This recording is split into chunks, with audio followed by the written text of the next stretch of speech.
Hey everybody, today I'm going to do something a little bit different. Now, I gave a talk in Portland at an event called Knockout. It was called The Radical Art of Dressing Well.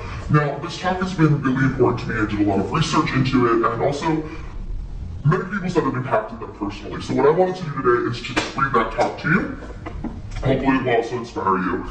When I was a child, people would often ask me, what do you want to be when you grow up? Now, for most kids, that would be easy.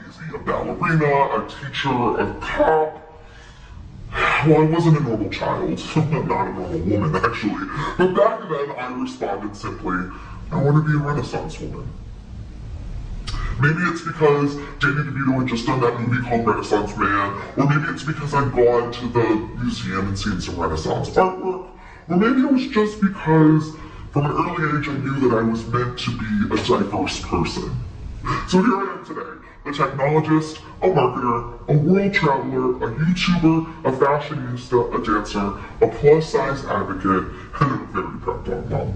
I think that 10-year-old me would be really proud of the Renaissance woman I've become. And it's with that 10-year-old me in mind that I speak to you today. Growing up fat, as I'm sure many of us know, was painful. Everything was limited. Every effort was turned into a joke. High school preached this doctrine of assimilation, and it was fit in or be shamed. Now you might be asking yourself, okay, this is a fashion event, why is she getting all emotional and talking about her childhood? Fair point, I am getting there.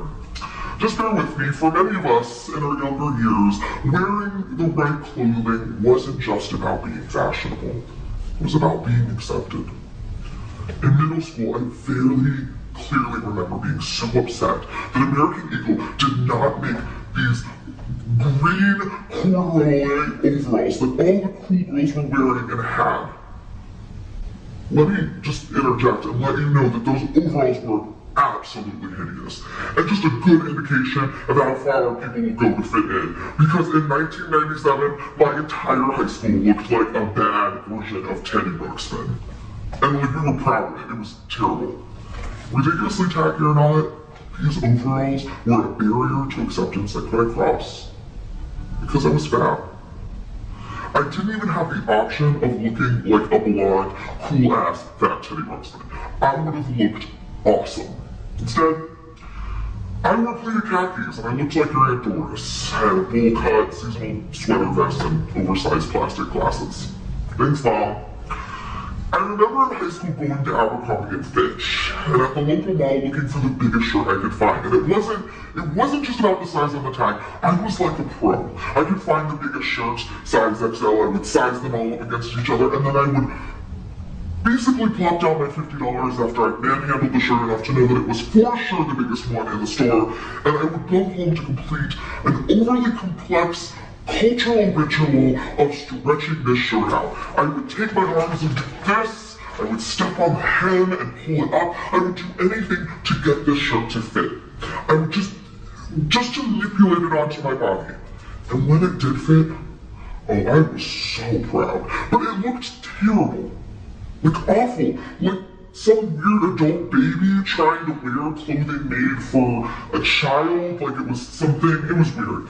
But the shirt wasn't just a trendy piece of clothing, it was a passport. It was my route to be accepted. For many of us during our youth, fashion was a means of belonging. What we wore tethered us to cliques and opportunities and basically would define our adolescence. Each tribe of teens had their wardrobe, and you needed to wear the right clothing to be part of it. Fashion wasn't just clothing, it was like armor. For many of us, including myself, our first introduction to style was really under this pretense of worth. You're worthy if you can wear this brand. You're worthy if you can wear these jeans, this shirt, this stud. It was hard to fit into a world that I felt designed for the thin.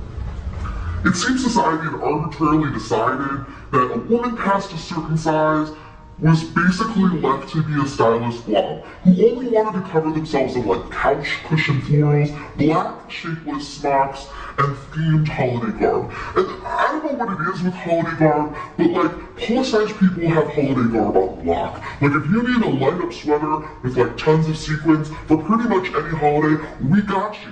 Now, this led me to feel like I could never fit in, except for at an ugly sweater party there. I was very, very well accepted. If the right clothing didn't fit, how could I belong? I learned from a very early age how to be comfortable standing out because I didn't have a choice.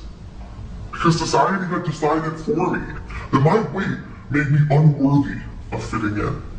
I guess I was lucky, or maybe I'm just really stubborn, probably that. As I grew, I began more and more to use fashion as this art of radical self-expression. I sewed my own clothes, very terribly, absolutely awfully.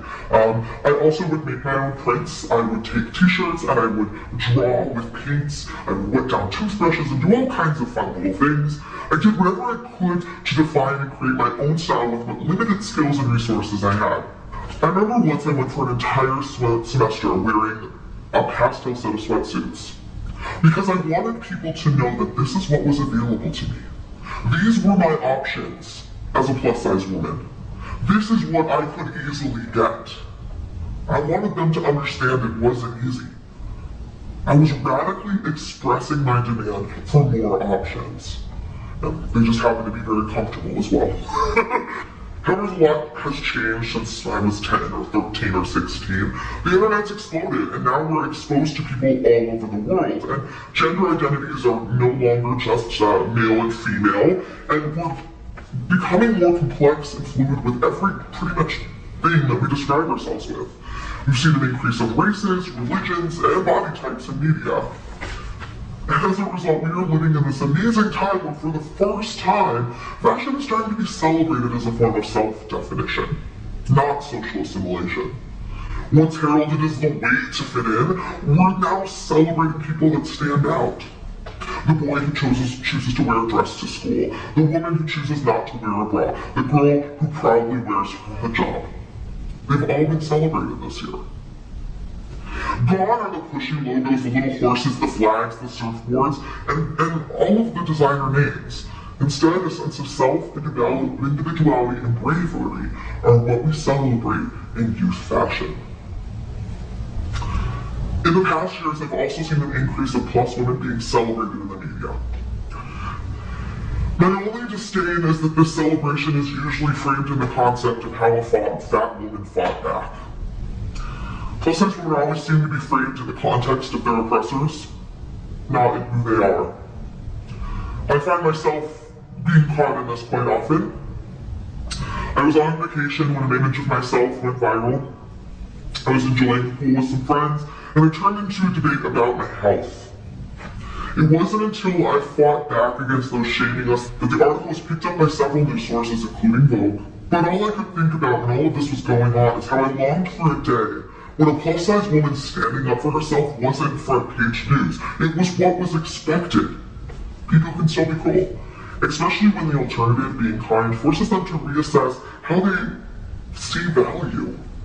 We live in a society that's long defined value as some type of finite resource. We've been taught that there's only so much value in the world, and the more you have, the less I have. This has created unnecessary competitiveness between women, and in turn established barriers that will unfortunately take years to break. And until these barriers come down, there's still this pressure to walk the line of what's acceptable. Today, 67% of women are over a size 14. But yet, our media still depicts the normal woman as thin. What happens when social norms are anything but normal? Sociologists are now studying this concept called crossing over. It's when straight-sized woman finds herself transitioning from straight sizes into plus-size clothing for the first time. The experience is leaving women with a new type of culture shock, one centered around sizing. There should be really no surprise why that culture shock exists. Plus size fashion has long held the reputation of being tasteless, cheaply made, poor-fitting, while at the same time being isolated and difficult to procure. Oh, you want plus size clothing? That's all the way in the back by the cobwebs.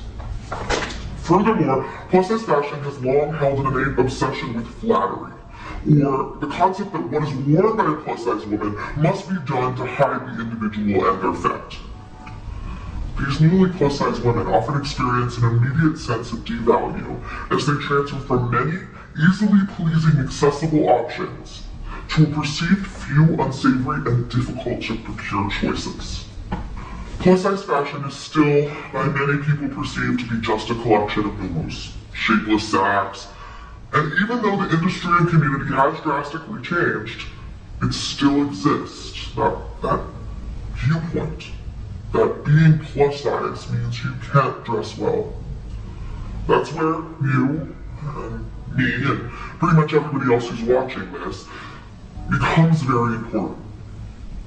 We've seen retailers like Nike and JCPenney accredit plus size clothing lines for boosting the bottom line and leading category sales. Plus size clothing racks were once filled with like tent-like garments and are now showing girly, figure-flattering options like bodycons and crop tops. There's been a shift away from flattering to clothing that now represents us as individuals.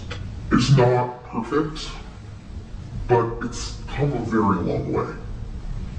But for us to keep going, we need to keep seeing women like me and you enjoying and expressing ourselves through clothing. The simple rebellious act of dressing well. The simple rebellious act of dressing well helps us eradicate a stigma that hangs so heavily over the term plus size. That we are not worthy until we lose weight. I'll buy that item when I'm thinner. I'll invest in something that makes me feel beautiful when I get to my goal weight. These are the words that we are taught to approach fashion in the plus size world with. That the clothing we purchase is just a temporary thing. That when we're better, when we're more worthy, then we can have the clothing that we deserve. But we don't have to act that way. We can be stylish. We can define ourselves through fashion. We can buy pieces that make us feel beautiful. We don't have to dress to disappear until we hit that magic goal weight. We can be seen. Hold on to those words, because they're important. The world can see our rolls, our visible belly outlines, our cellulite. They can see us flaunt our curves, our bosoms, and our butts. We can take up space. We can own a room. We can be loud and boisterous and undeniably happy. We can command attention. We can own the conversation with our personalities, our charm, and our wit. We can be beautiful. We can be stylish. We can be fashion forward. We can be more than a fat girl waiting to be thin. We can be seen. And that's where good change really begins. As the stigma erodes and more women become comfortable with what it means to be plus size and purchasing and wearing plus size clothing, more companies are going to adapt to serve our growing community.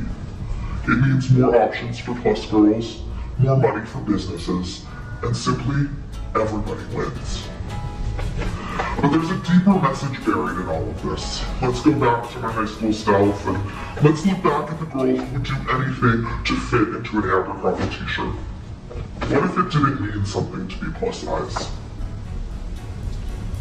What if I didn't feel like I had to wear that shirt to be acknowledged? What if it wasn't thin versus fat? It was, I wore what made me feel who I was.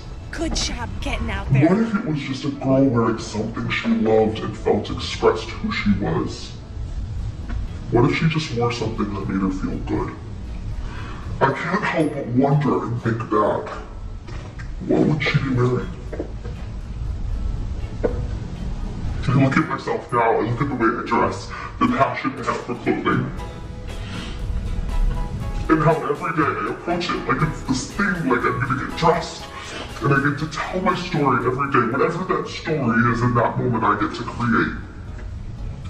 And I look at the joy and happiness I'm able to bring myself and others.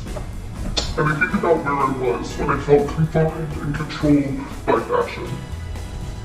When I felt I needed to fit in. Fashion gave me the ability to have a voice in a world that told me I couldn't. Fashion let me make a statement. Let me stand out in a way that felt authentic and real. So when I get stressed out, it's not about vanity. It's my radical form of self-expression. It's reminding you every day that I'm worthy of the clothing I wear, that I invest in myself, and that as a fat woman, I am just as worthy of that as anyone else. There's a quote from Orson Welles that I just love, and I think it applies here, and that's what I'd like to end all of this with. Style is knowing who you are, what you want to say, and not giving a damn. So I encourage each of you as you go throughout this week to stop giving a damn, stop approaching fashion thinking about, will this help me fit in, and start thinking about, who am I, and how can I express that further through what I wear. Start making radical acts of self-expression through your day-to-day choices, and I hope it will bring you the same happiness, confidence, and fearlessness it's given me.